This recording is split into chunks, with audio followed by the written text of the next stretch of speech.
Dear student, now today we will see a lovely bird in the garden. Look at the pictures, read aloud and present the conversation. तस्वीर देखिए, मकाल में को बुलंद आवाज से पढ़ो और अदाकारी के साथ पेश करो.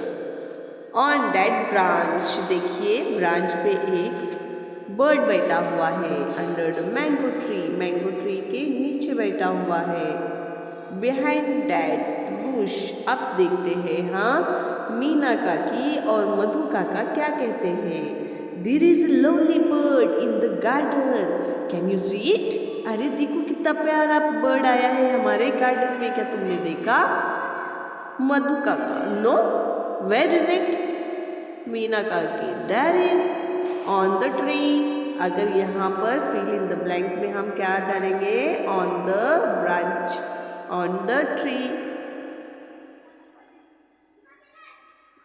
मधु काका, oh yes, I can see it now. What a lovely bird. अरे हाँ हाँ हाँ हाँ हाँ मैंने देखा, वाकई में बहुत ही प्यारा बर्ड है.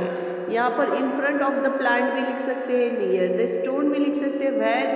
where is it? मधु काका जब कहते हैं कि वो कहाँ है, तो प्यारे बच्चों यहाँ पर आप there is near the stone, there is front of the plant, in the coconut tree, इस तरह से हम सेंटेंस बना सकते हैं.